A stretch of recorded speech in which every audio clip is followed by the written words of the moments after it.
Hello, hello, hello. Been a while, huh?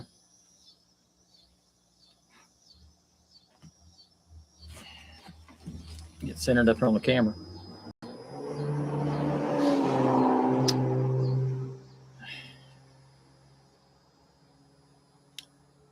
Since we missed the meeting, we'd have a little powwow on the website here. I'm a little low. Okay, I grew. We'll wait till people get on. They remember. I don't know. We tend to forget.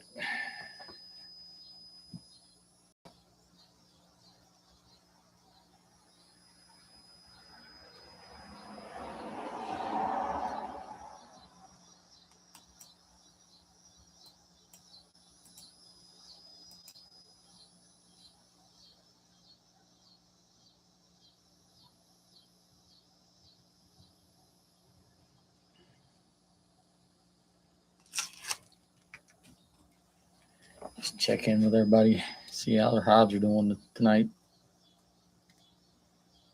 The first time in weeks I've seen improvement. So it's looking up. I think the dearth is finally slowly starting to disappear. We're seeing blooms. Bees aren't on them too much right now. The nectar is just now starting to flow. The rain has kept a lot of it washed away. But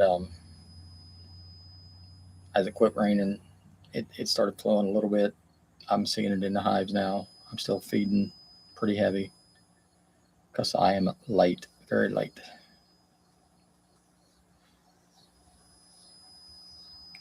But on the upswing, my looks are looking better than they have for a month. They're very strong. They're very active.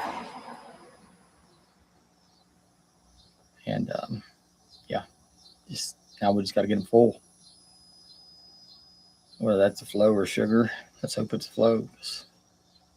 Sugar is tearing me up.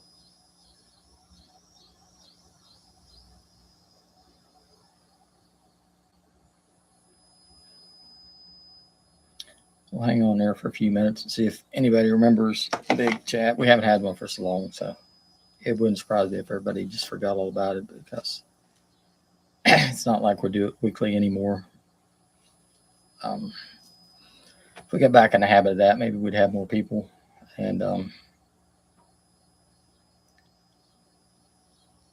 we could discuss more things. I've got several things on my list I'd like to talk about. Kind of wait to see if anybody's going to join before we do it. If not, I'm not going to sit out here in this hot oven and do it. We'll do it some other day. Honey Festival is over with. We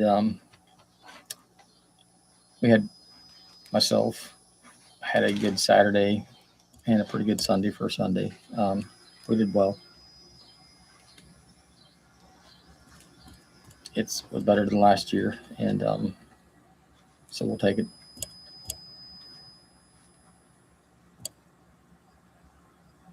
Seen some improvements we could do, and we'll bring that up at the next meeting. Not our meeting, but the festival meeting.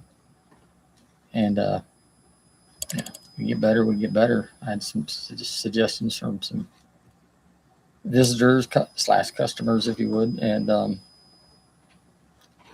I told them I would report that, and we take it from there. Nothing major, nothing major we can't fix. All little problems, and if we make it better, we'll make it better.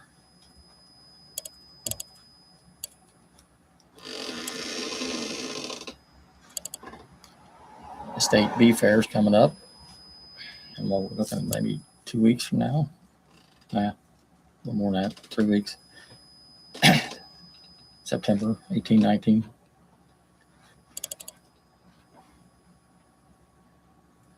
They've got some real good stuff going on there. If you haven't got your ticket, grab it. I just seen today they're letting kids in free with one adult ticket. So bring your kids, get them started young. There's a lot of activities for kids up there, and it's in Morgantown. And when you don't have to pay for your kid to get in, it makes it a lot easier. because kids get bored. You don't want to pay a fortune for kids and then have them not be active. At least you're not out anything,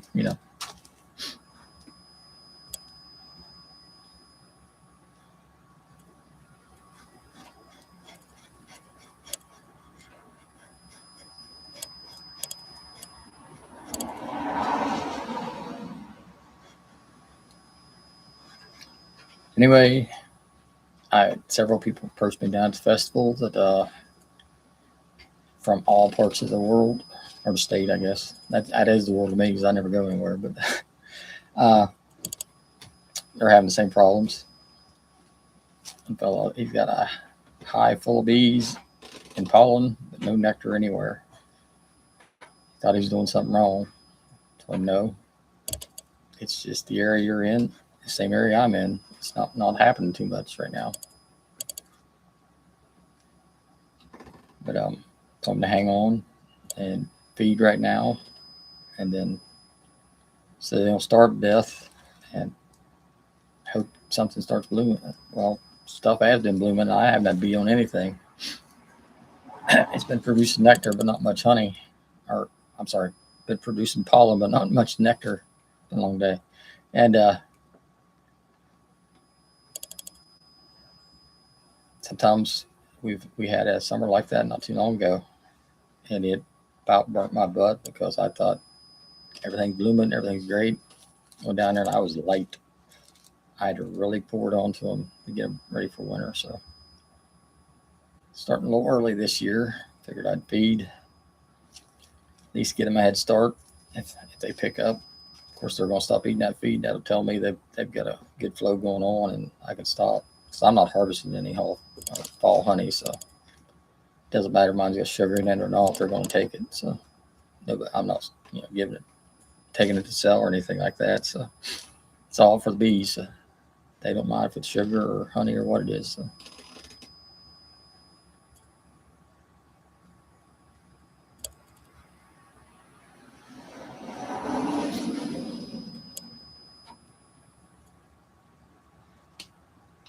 I'll just continue talking. Just keep in mind that bees are getting made now and are emerging now are the bees that you're going to have all winter. So you want to make sure that you've done your mite treatments and you want to test to see where you're at. I know everybody says, well, I just treat anyway. Well, that's fine. But you want to make sure your treatment's worked. So at least test. You want to test every hive. If you got a bunch of them, 20%. Just randomly check them, but at least check. Because sometimes these treatments don't work for whatever reason. And you want to make sure you've got a low mite count. I wrote down my notes. How do you make your bees survive the winter? Three biggest things is got lots of food, lots of bees, and a very low mite count with a dry hive. No moisture. You got them four things, and your bees will make it. It seems simple, but it's very difficult to do. Because so much of that is dependent on the weather and Mother Nature. But we can manage the mites, somewhat manage the food. And we got good queens that'll take care of the bees. And we make sure they got a dry hive. It's a big argument, debate. I won't get into whatever, but I ventilate. So it doesn't make it right, doesn't make it wrong, but that's what I do. And that's how I keep the moisture out. Other people will do a condensating hive, and there's nothing wrong with that, but that's not the way I do it. So don't send hate mail. Everybody beekeeps different.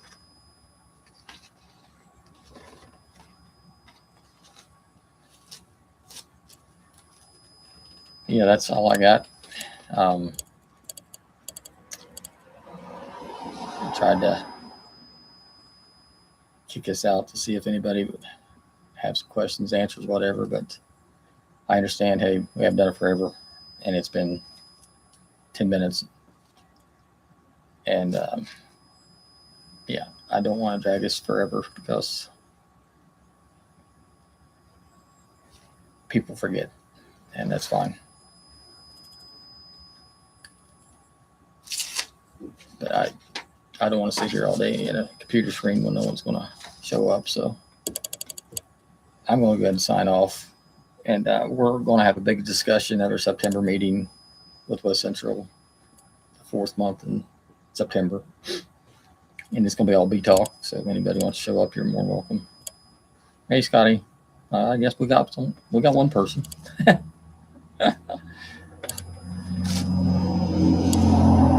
He just wants me to lullaby him to sleep because he got to get up early in the morning.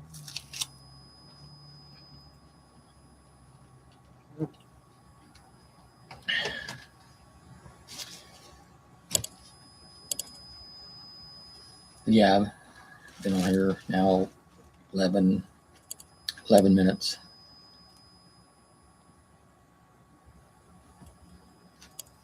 Yeah, for once, everything worked perfectly and no one showed up. So I got 10 or 12 people on here. I've got audio trouble, no sound, or videos lagging, or something's happening. But when everything's working great, no one's here to see it but me and Scott.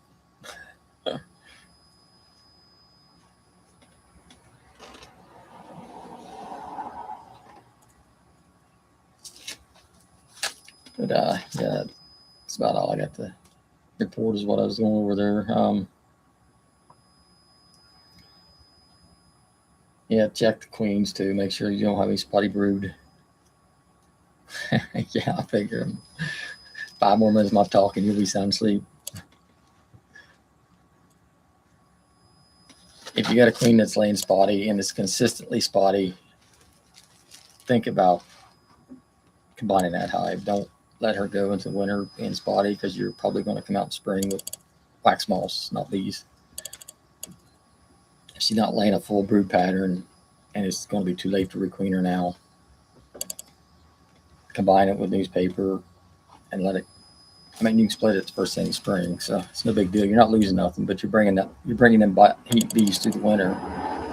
You're actually going to gain that hive when you're going to lose it if you don't. So that's what I would do. If you got a weak one, you got the double screen boards that you can bring. They can share the heat.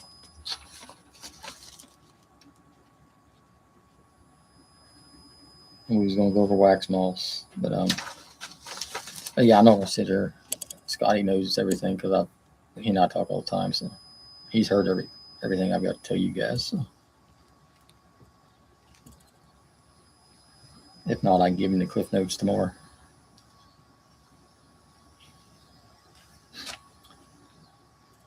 But maybe somebody will come back and find this and at least get a little bit of what I said there at the beginning, little footnotes of what's blooming and what's coming. I'm very curious to know about this knotweed. It's busting. It's ready to bust loose any minute. And I think that'll be a game changer when it does. If you're around the area where it's at. That's the thing. You got to be around the water area because it's along riverbeds and creek banks. But it will produce tremendous amounts of nectar for the bees.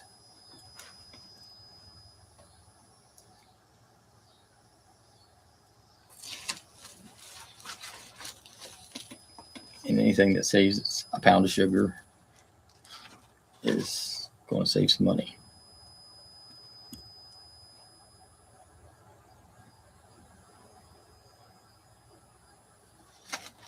Rainy seasons brought out hive beetles.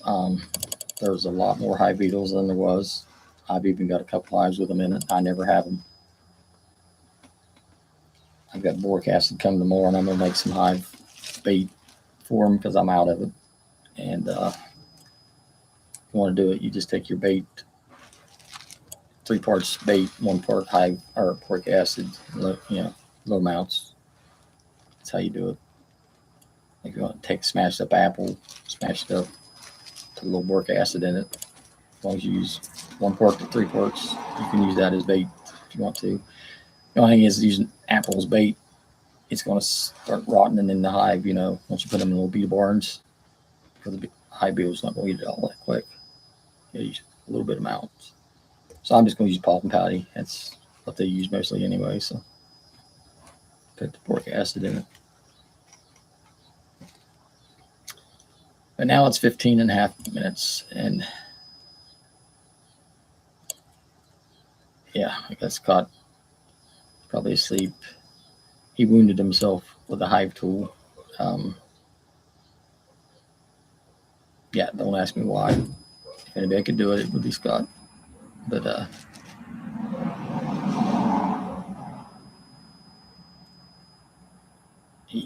it would take almost it would have took 6 stitches, but Penny got him stopped up, but so good that they didn't want to break it apart to stitch it up because he was sealed up. So it is pretty bad wound out of a hive tool, and you can imagine how nasty the cut looked because it was more like a tear and a puncture than it was a cut.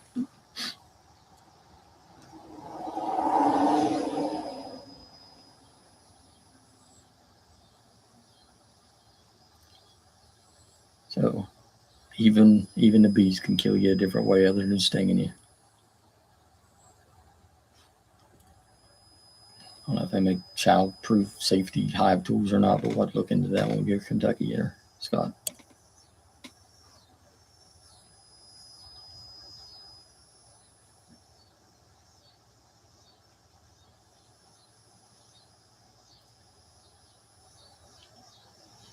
Still awake. All right. Well, it's 17 minutes, and I got Scott. That's all I got. And don't get me wrong. I'm happy you're here, Scott. You always are.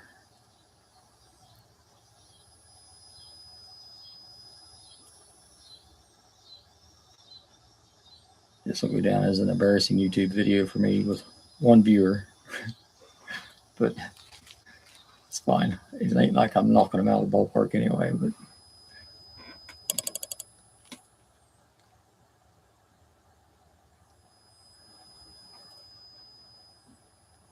anyway, yeah. Thank you. I will get off of here, and I will talk to you guys later. You got my name, you got my number, and if you need anything, give me a call or text. We'll talk to you later. Until next time.